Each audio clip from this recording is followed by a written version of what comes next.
পরবর্তী রাষ্ট্রপতি কে হবেন সে বিষয়ে দলের চেয়ারম্যান তারেক রহমানের নেতৃত্বাধীন জাতীয় স্থায়ী কমিটির বৈঠকে চূড়ান্ত সিদ্ধান্ত নেওয়া হবে বলে জানিয়েছেন বিএনপির মহাসচিব ও স্থানীয় সরকার মন্ত্রী মির্জা ফখরুল ইসলাম আলমগীর।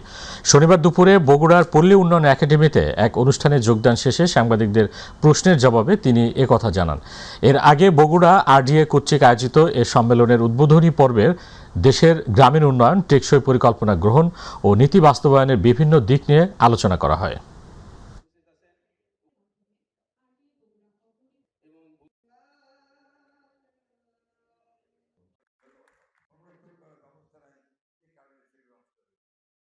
স্থানীয় প্রশাসন আছে এবং আপনার দায়িত্বপ্রাপ্ত যারা আছেন, সিটি কর্পোরেশন প্রশাসন নিযুক্ত হয়েছেন, তাদের দায়িত্ব তারা এগুলো দেখবেন, নিশ্চয়ই ভালো করে দেখবেন।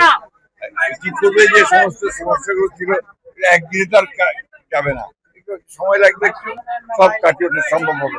বিএনপি সভা করবে, মিটিং করবে, স্ট্যান্ডিং কমিটি মিটিং হবে, বিএনপি ডিসিশন হবে, এরপরে জানতে দলের ভিতরে থেকে হবে না বাইরে থেকে হবে এটা আপনাকে বলতে পারবো না, কারণ আমাদের কোনো মিটিংই হয়নি। সংবিধান অনুযায়ী যে সমস্ত নিয়ম আছে সেগুলো মেনে দল যা সিদ্ধান্ত নেবে সেটাই হবে। পরবর্তী রাষ্ট্রপতি কে হবেন এ নিয়ে দলের উচ্চ পর্যায়ে সিদ্ধান্ত নেবে বলে জানিয়েছেন প্রধানমন্ত্রীর রাজনৈতিক উপদেষ্টা ও বিএনপির সিনিয়র যুগ্ম মহাসচিব রুহুল কবির রিজভী। সকালে রাজধানীর শেরেবাংলা নগর জিয়া উদ্যানে রাষ্ট্রায়ত্ত 12 প্রতিষ্ঠানের নবনিযুক্ত চেয়ারম্যানদের নিয়ে শহীদ রাষ্ট্রপতি জিয়াউর রহমান ও সাবেক প্রধানমন্ত্রী বেগম খালেদা জিয়ার সমাধিতে শ্রদ্ধা নিবেদন শেষে তিনি এসব কথা বলেন। বিভিন্ন রাজনৈতিক দলের পদত্যাগকৃত রাষ্ট্রপতির বিচারের দাবির বিষয়টিও দলীয় সিদ্ধান্ত বলে জানান তিনি। উনি যেটা বলেছেন, তার স্বাস্থ্যের অবনতি, তিনি গুরুতর অসুস্থ হয়ে পড়েছেন, এই কথাটি তিনি তার চিঠিতে লিখেছেন রাষ্ট্রপতি। তো সুতরাং আমরা ওইটুকুই জানি, আমরা ওইটুকুর মধ্যেই থাকব, যে আমরা এটাই জানি যে রাষ্ট্রপতির ব্যাপারে কি সিদ্ধান্ত হবে এটা দল সিদ্ধান্ত যখন নেবে, তখন নেবে, কি নেবে সেটা দল জানে।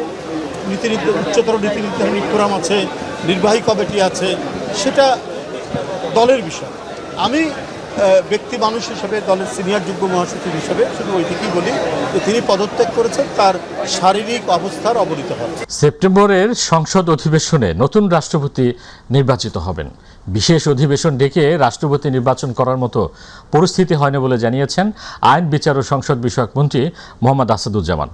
রাজধানীর সিডাপ মিলনায়তনে সাংবাদিকদের এক প্রশ্নের জবাবে একথা জানান তিনি। আইনমন্ত্রী বলেন, চট্টগ্রামে জুলাই আন্দোলনে আহত 8 জনের বিরুদ্ধে করা মামলা যদি মিথ্যা হয় তাহলে তা প্রত্যাহার করা হবে।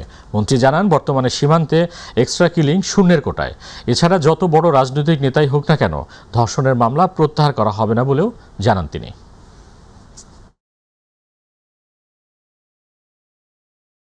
রাষ্ট্রপতিকে এখানে প্রোটেকশন দেওয়া আছে, সেটা দেখা আমরা যাচাই বাছাই করে দেখব, সময় হলে দেখব। এইটা যারা করেছেন কি উদ্দেশ্যে করেছেন, তাদের উদ্দেশ্য কি, সৎ উদ্দেশ্য না অসৎ উদ্দেশ্য, এগুলো দেখি, আরেকটু ভালো করে দেখব। এখন কেন এই প্রশ্ন করছেন, আগে করলে ভালো করছেন, সময় বলে। গণভোটের রায় বাস্তবায়ন, সংবিধান সংস্কার এবং আওয়ামী লীগ সরকারের সাবেক প্রধানমন্ত্রী শেখ হাসিনা ও তার সহযোগীদের বিচারের দাবিতে সিলেটে বিভাগীয় সমাবেশ করছে জামায়াত ইসলামী নেতৃত্বাধীন 11 দলীয় জোট। দুপুর 2টায় নগরীর সরকারি আলিয়া মাদ্রাসা মাঠে এ সমাবেশ শুরু হয়। দেশের বিভিন্ন বিভাগে ধারাবাহিক কর্মসূচি পালনের পর সিলেটের সমাবেশের মধ্য দিয়ে এই কর্মসূচি শেষ হবে বলে জানিয়েছেন জামায়াত। সমাবেশে জোটভুক্ত দলগুলোর কেন্দ্রীয় শীর্ষ নেতারা অংশ নিয়েছেন। প্রধান অতিথি হিসেবে উপস্থিত থাকবেন বাংলাদেশ জামায়াত ইসলামীর আমির ও জাতীয় সংসদের বিরোধী দলীয় নেতা ডাক্তার শফিকুর রহমান। সরকার সব বাধা অতিক্রম করে দেশকে এগিয়ে নিতে চায় বলে মন্তব্য করেছেন প্রধানমন্ত্রী তারেক রহমান। সকালে রাজধানীর তেজগাঁওয়ে নভ থিয়েটারে 2 দিনব্যাপী বায়োটেকনোলজি, ইলেকট্রনিক্স, এআই ও রোবোটিক্স সম্মেলন 2026-এর উদ্বোধনী অনুষ্ঠানে একথা বলেন তিনি। প্রধানমন্ত্রী বলেন, সরকার সেমি কন্ডাক্টরকে জাতীয় অগ্রাধিকার খাত হিসেবে দেখছে। ইতোমধ্যেই এ শিল্পের ব্যবসা বান্ধব পরিবেশ তৈরিতে পরিকল্পনা বাস্তবায়নের কাজ শুরু করেছে সরকার।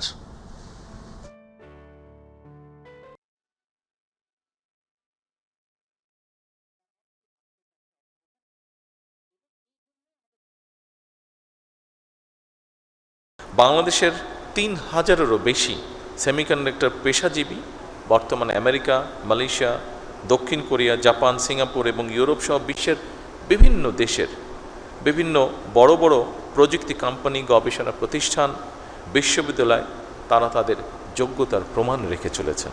সেমিকন্ডাক্টর খাতকে সরকার একটি জাতীয় অগ্রাধিকার ভিত্তিক খাত হিসাবে আমরা বিবেচনা করছি বর্তমান সরকার। ইতিমধ্যে সেমিকন্ডাক্টর শিল্পের জন্য ব্যবসা বান্ধব পরিবেশ তৈরিতে সর্বাত্মক পরিকল্পনার বাস্তবায়নের কাজ শুরু করেছে। রাজধানীর বিভিন্ন সিএনজি ফিলিং স্টেশনে আজও তীব্র গ্যাস সংকট অব্যাহত রয়েছে। গ্যাসের স্বল্প চাপের কারণে অনেক পাম্পে সরবরাহ বন্ধ বা সীমিত থাকায় শত শত গাড়িকে ঘন্টার পর ঘন্টা লাইনে অপেক্ষা করতে দেখা গেছে। রাজধানীর বিভিন্ন এলাকায় দীর্ঘ যানজটেরও সৃষ্টি হয়েছে।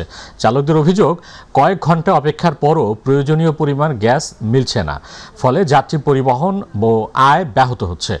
সংশ্লিষ্টদের মতে এলএনজি সরবরাহে কারিগরি সমস্যার কারণে জাতীয় গ্রিডে গ্যাসের চাপ কমে যাওয়ায় এ সংকট তৈরি হয়েছে।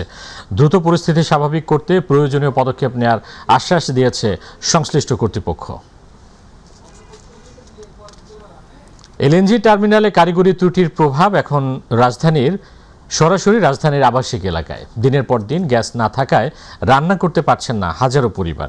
কেউ ভোররাতে উঠে গ্যাসের অপেক্ষায়, কেউ আবার বাধ্য হয়ে বৈদ্যুতিক চুলায় রান্না করছেন বাড়তি খরচে।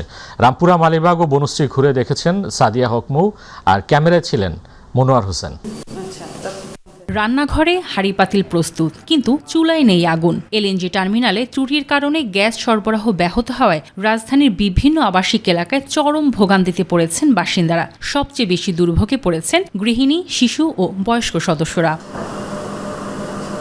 সেলিনা আক্তার সকালে মেয়ের স্কুলের টিফিন তৈরির জন্য বারবার চুলা জ্বালানোর চেষ্টা করেন, কিন্তু গ্যাস না থাকায় শেষ পর্যন্ত বানাতে পারেননি কোনো খাবার। কয়েকদিন ধরেই একই দুর্ভোগ পোহাতে হচ্ছে তাদের পরিবারকে। বাচ্চা স্কুল থেকে এসে টাইম মতো খাওয়াতে পারি না, অনেকে প্রবলেম হইতেছে। আমরা না হয় একটু লেট করে খাই, কিন্তু বাচ্চার তো সেজন্য দেখা যায় কি আগের দিন রাতে রান্না করে রাখি, পরের দিন যখন বিকেলবেলা গ্যাস আসে তখন হয়তো গরম করে বাচ্চাকে দিতে হচ্ছে আর কি। রামপুরার বাসিন্দা ফরিদা বেগম অ্যালার্ম দিয়ে ভোর 3টায় উঠে অপেক্ষা করেন, হয়তো কিছু সময়ের জন্য গ্যাস আসবে। অসুস্থ ছেলে সহ পরিবারের সবার জন্য কিছু খাবার রান্নার চেষ্টা করলেও টানা 2 দিন গ্যাস না থাকায় চিড়ামুড়ি খেয়েই চলছে তাদের দিন। বিকালেও থাকে না, দুপুরও থাকে না, রান্না করার জন্য না খেয়ে আমরা থাকি। ওই চিড়া খাই, আম দিয়ে রাত্রি চিড়ে দিয়ে আম দিয়ে খালাম পরশুদিন রাত্রি। আর রুটি বানানো, আমার ছেলে ডায়াবেটিস, রুটি খাতে গেলে ওখান থেকে ধরে খুন্তিতে করে এরকম করে এরপরে দিয়েতে কোনো রকম সেকে কাঁচা আজকাঁচা খাতে হয়। গ্যাসের বিকল্প হিসেবে অনেকেই ব্যবহার করছেন বৈদ্যুতিক চুলা। এতে অন্তত রান্না সম্ভব হলেও মাস শেষে বাড়তি বিদ্যুৎ বিলের চাপ সামলাতে হিমশিম খেতে হচ্ছে মধ্য ও নিম্ন আয়ের পরিবারগুলোকে। গ্যাস না থাকে অনেক রাইতে পাক করতে হয়, রাইতে পাক করতে খাওয়ান জানি সময় মতো খাইতে পারি না আমরা। ইলেকট্রিক যেটা জ্বালাইতেছেন এরকম ঠেকা পড়ে চালাইতে হইব না, না খাইতে পারা যাব না। বিল তো মাস হতে বিল উঠবে, তখন খাইতে পারবো। দ্রুত গ্যাস সরবরাহ স্বাভাবিক করে মানুষের ভোগান্তি কমাতে সরকারের কার্যকর উদ্যোগ চান ভুক্তভোগীরা। তাদের প্রত্যাশা, দীর্ঘদিনের অবসান ঘটিয়ে স্বাভাবিক জীবনে ফিরবে রান্নাঘরের চুলা। সরকারের কাছে আমার অনুরোধ, অতি শীঘ্রই যেন এর সুরাহ করে, এই গ্যাসের অবস্থা যেন ভালো হয়, সেই দাবি আমি সরকারের কাছে রাখছি। সাদিয়া হক মৌ, মাই টিভি, ঢাকা। ঝিনাইদহের মহেশপুর সীমান্ত দিয়ে ভারতের সীমান্তরক্ষী বাহিনী বিএসএফ 6 জনকে বাংলাদেশে অবৈধভাবে পুষিনের চেষ্টা করেছে বলে জানিয়েছে বর্ডার গার্ড বাংলাদেশ বিজিবি। তবে বিজিবির তৎপরতায় ওই চেষ্টা ব্যর্থ হয়েছে। আজ মহেশপুর ব্যাটালিয়ন 58 বিজিবি থেকে পাঠানো এক সংবাদ বিজ্ঞপ্তিতে তথ্য জানানো হয়। এতে বলা হয়, ভোরে মহেশপুর উপজেলার সামন্তা বিওপির দায়িত্বপূর্ণ সীমান্ত পিলার 55/MP সংলগ্ন গেট দিয়ে ভারতের 59 বিএসএফ ব্যাটালিয়নের সিঙ্গামোড়া ক্যাম্প 4 জন পুরুষ ও 2 জন নারীকে বাংলাদেশে অবৈধভাবে প্রবেশ করানোর চেষ্টা করে। বাংলাদেশে প্রবেশের আগে সামন্তা বিওপির টহল দলের নজরে বিষয়টি আসে। পরে টহল দল তাদের বাংলাদেশে প্রবেশে বাধা দেয়। বর্তমানে ওই 6 জন ব্যক্তি সীমান্তের শূন্য রেখা থেকে প্রায় 20 গজ ভারতের অভ্যন্তরে অবস্থান করছেন। এ ঘটনায় বিএসএফকে বিষয়টি অবহিত করা হয়েছে বলে জানিয়েছে বিজিবি। আর দর্শক, ঝিনাইদহের মহেশপুর থেকে অবৈধভাবে পুষিনের আরও খবর জানাচ্ছেন প্রতিনিধি সারোয়ার হোসেন। হ্যাঁ, যেমনটি জানাচ্ছিলেন, ঝিনাইদহ জেলার মহেশপুর উপজেলায় 75 কিলোমিটার এলাকা জুড়ে সীমান্ত। এই সীমান্তবর্তী উপজেলায় প্রায় 10 কিলোমিটার এলাকা অরক্ষিত অবস্থা। গতকাল এই 55 আপনার পিলারের কাছ দিয়ে আপনার ভারত থেকে বাংলাদেশে পুশিংয়ের চেষ্টা করে পেয়েছে, কিন্তু বাংলাদেশ আপনার এই বিজিবি আপনার সীমান্তের আপনার টহল আসলে জোরদার করেছে। আপনার যাদেরকে পুশিং এর চেষ্টা করছে এই আপনার 55 নম্বরের পিলারের ওই পাশ থেকে আপনার সেই জায়গায় আসলে তাদের আপনার পাঠিয়ে দেওয়ার যে সমস্ত প্রক্রিয়া সেটি আসলে বিজিবি এবং স্থানীয় জনগণ করেছে। অপরদিকে এলাকাবাসী আসলে তারা আসলে যেমনটি বলছে যে তারা যতই আসলে চেষ্টা করুক, বাংলাদেশের অভ্যন্তরে যদি আপনার ভারতীয় কোনো নাগরিককে আসলে পাঠিয়ে দেওয়া হয়, আপনার সেক্ষেত্রে স্থানীয় জনগণ এবং বিজেপি তা প্রতিরোধ করবে এবং ইতিমধ্যেই তা প্রতিরোধ করেছে। তো আসলে এলাকার আপনার যারা আসলে সাধারণ আছে তারাও আসলে আতঙ্কিত হয়ে আছে। আমরা যেখানে দাঁড়িয়ে আছি মাত্র আপনার 200 গজের ভিতরে আপনার তাদের যে টাওয়ার এবং আপনার তাদের যে ওয়াচ এলাকা সেখান থেকে আসলে দেখা যাচ্ছে।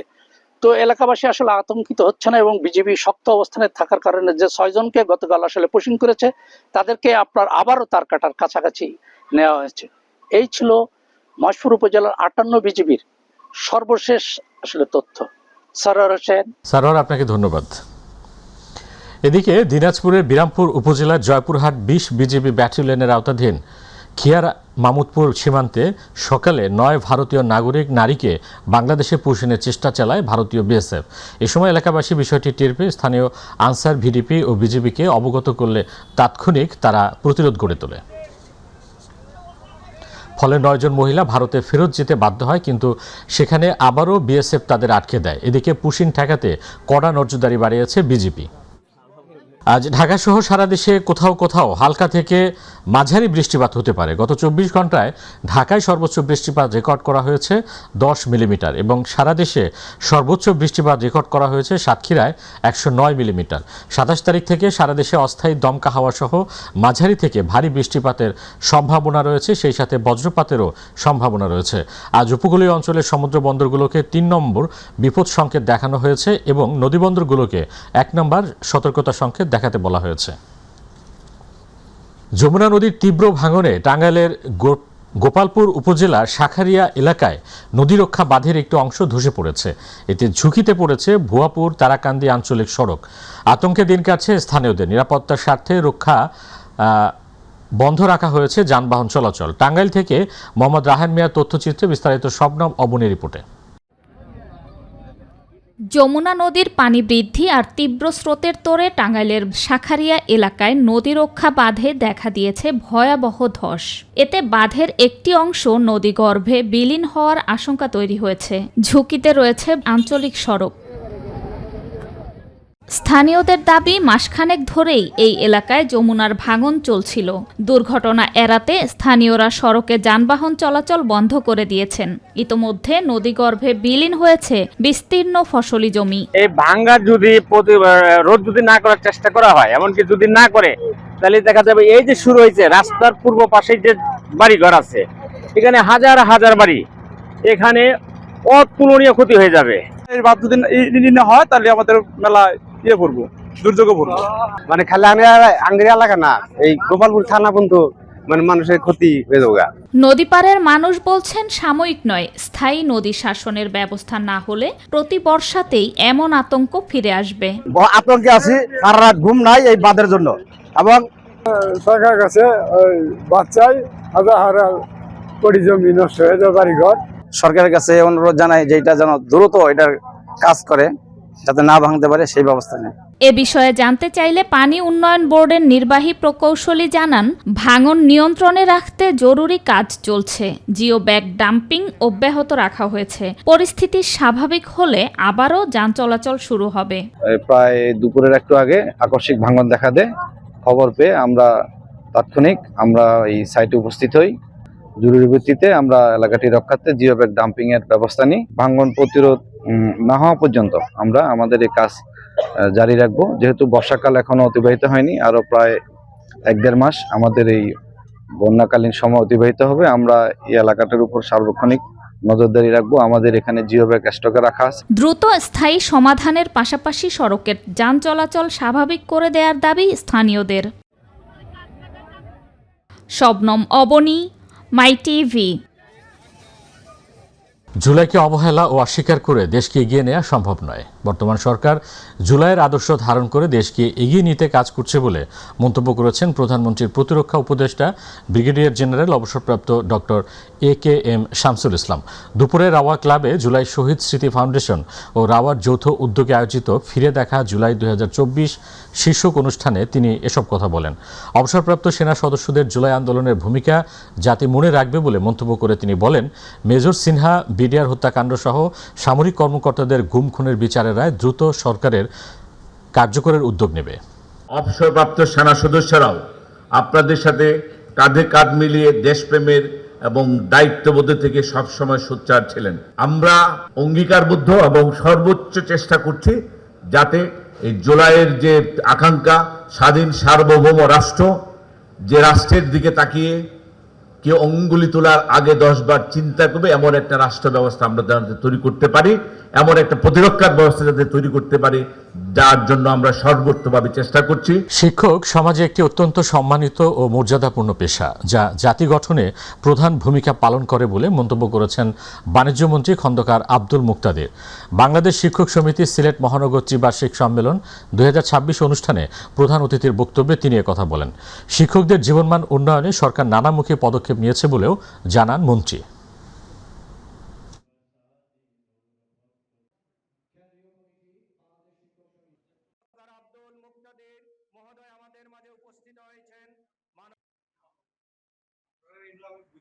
কিন্তু নির্ধারিত প্রোগ্রাম কর্মসূচির মধ্যে আপনাদের না থাকলেও আমি যখন শুনলাম যে আমাদের সম্মানিত কিছু শিক্ষক শিক্ষিকা এক জায়গায় আছেন, আপনাদের সালাম দেওয়ার জন্য আমি এসেছি। পারছি না কারণ সময়ও নাই, আর আপনারাও আগে যোগাযোগ করেন। আপনাদের সবার জন্য শুভকামনা থাকলো। ঢাকা আরিচা মহাসড়কের ধামরাইয়ের ইসলামপুর এলাকায় 4টি যানবাহনের সংঘর্ষে প্রাণ হারিয়েছেন 2 মোটরসাইকেল আরোহী। সকালে ঘটে এই দুর্ঘটনা। পুলিশ জানায়, ঢাকা থেকে মানিকগঞ্জগামী একটি যাত্রীবাহী বাস মহাসড়কের পাশে নষ্ট হয়ে দাঁড়িয়েছিল। সেটি দেখে পিছনের একটি প্রাইভেট কার হঠাৎ ব্রেক করলে তার পেছনের কাভার ভ্যানও ব্রেক করে।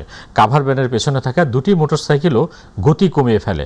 ঠিক সেই সময় পেছন থেকে দ্রুত গতিতে আসা একটি মিনিবাস মোটরসাইকেল দুটিকে সজোরে ধাক্কা দেয়।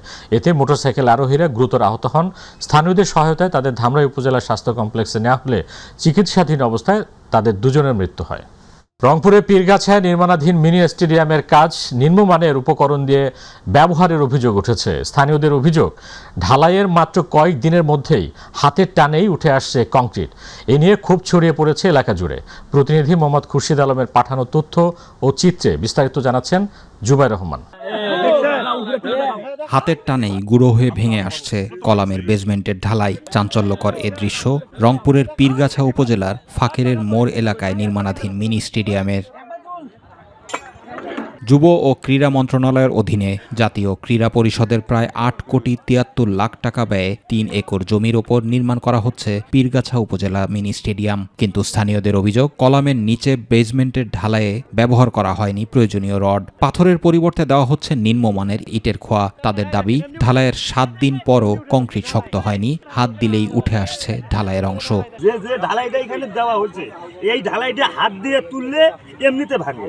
বস্তা সিমেন্ট দিয়ে যেখানে 3-এর 1 ভাগ বা 4-এর 1 ভাগ দেওয়ার কথা ছিল, সেখানে 9-এর 1 ভাগও দিচ্ছে না। ঢালাইগুলো দিছে, এলা হলো ভিটি বালু না কি, সিমেন্ট নাই, তা হাত দিয়ে ভাঙা যায়। রডের কথা ছিল উন্নত মানের রড দেওয়ার জন্য, আর যে রড দিছে দেখেন কি রড দিছে, আমি নিজে পড়তে পারছি না।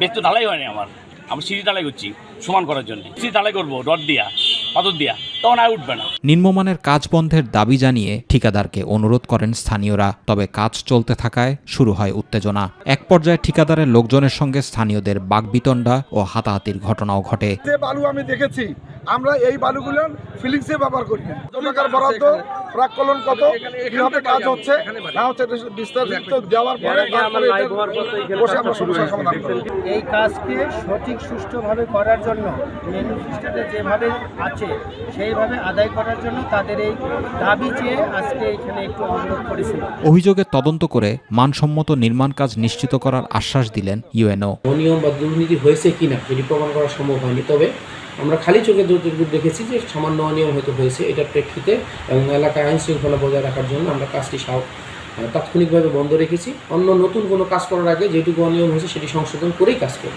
জুবাইর রহমান, মাই টিভি নিউজ। হয়েছে।